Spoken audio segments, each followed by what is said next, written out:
Assalamualaikum warahmatullahi wabarakatuh. Baiklah, di sini saya akan menjelaskan metode harga pokok pesanan.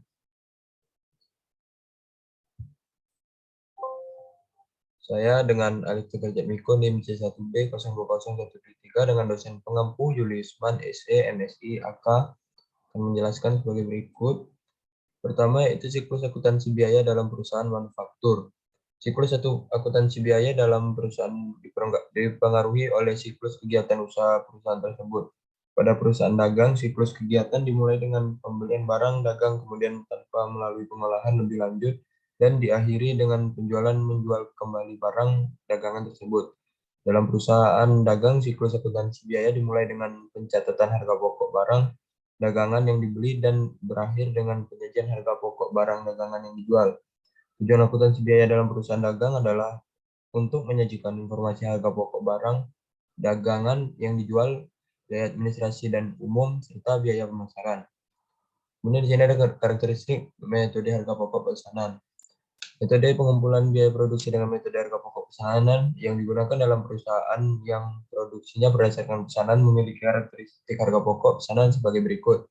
Yang pertama, perusahaan memproduksi bermacam-macam produk berdasarkan spesifikasi pemesanan dan setiap jenis produk perlu dihitung harga pokok produksinya secara individual.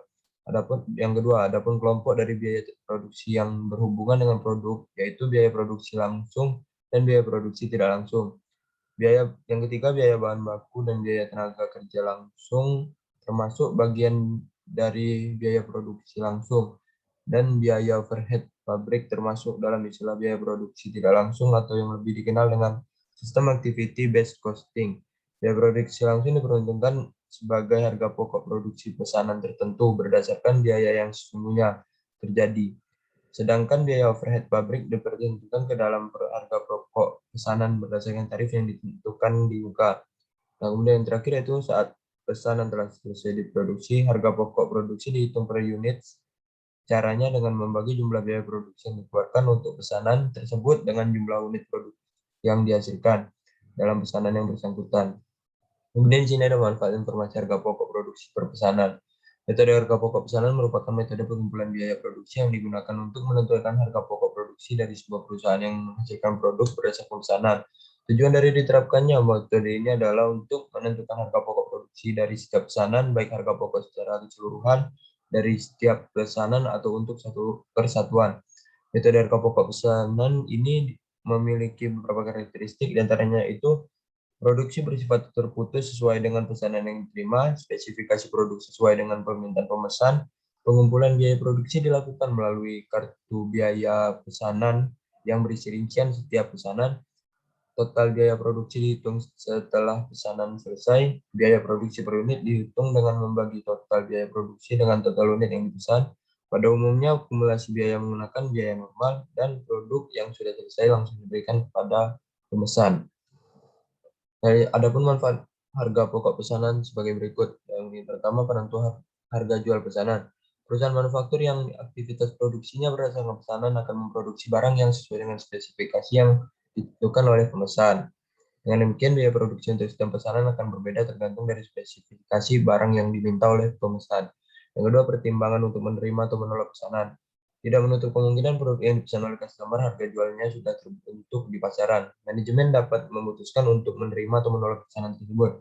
Sebagai pertimbangan untuk menerima atau menolak, manajemen membutuhkan informasi total harga pokok dari produk yang dipesan. Kemudian alat untuk memantau realisasi biaya produksi. Saat perusahaan menerima pesanan dari pemesan, manajemen memerlukan informasi biaya produksi yang dikeluarkan untuk mengerjakan pesanan tersebut. Dengan demikian, manajemen dapat memantau jika proses produksi untuk suatu pesanan atau menghasilkan total biaya produksi pesanan yang sesuai dengan perhitungan sebelumnya agar mendapatkan laba atau keuntungan. Yang keempat, menghitung laba rugi setiap pesanan. Informasi biaya produksi yang dikeluarkan dalam menghasilkan suatu produk akan membantu manajemen mengetahui apakah suatu pesanan akan menghasilkan laba atau justru malah merugikan kita tersebut. Yang kelima yaitu harga pokok persediaan produk yang tercantum dalam neraca. Salah satu laporan keuangan yang penting bagi perusahaan manufaktur adalah neraca. Manajemen harus memasukkan harga pokok persediaan produk, baik produk jadi atau yang masih dalam proses. Dengan demikian, maka manajemen dapat menentukan biaya produksi yang melekat pada pesanan yang selesai diproduksi, namun sampai dengan tanggal neraca masih belum diserahkan kepada pemesan. Di sini ada kartu harga pokok atau job order receipt. Kartu harga pokok merupakan catatan penting dalam metode harga pokok pesanan. Kartu harga pokok ini berfungsi sebagai rekening pembantu yang digunakan untuk mengumpulkan biaya produksi tiap pesanan produk.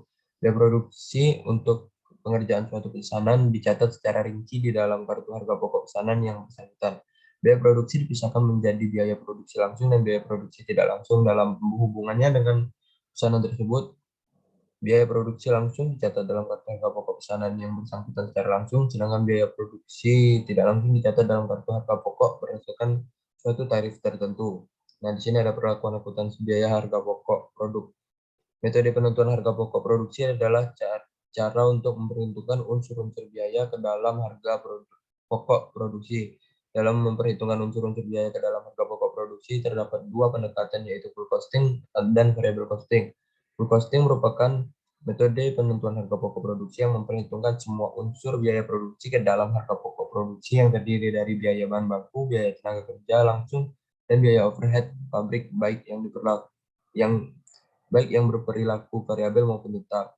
Sedangkan variable costing. Variable costing merupakan metode penentuan harga pokok produksi yang hanya memperhitungkan biaya produksi yang berlaku variabel ke dalam harga pokok produksi yang terdiri dari biaya bahan baku, biaya tenaga kerja langsung, dan biaya overhead pabrik variabel.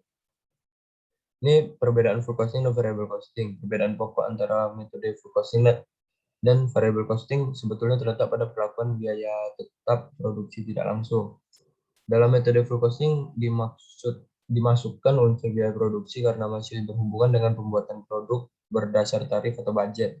Sehingga apabila produksi sesungguhnya berbeda dengan budgetnya, maka akan timbul kekurangan atau kelebihan pembebanan.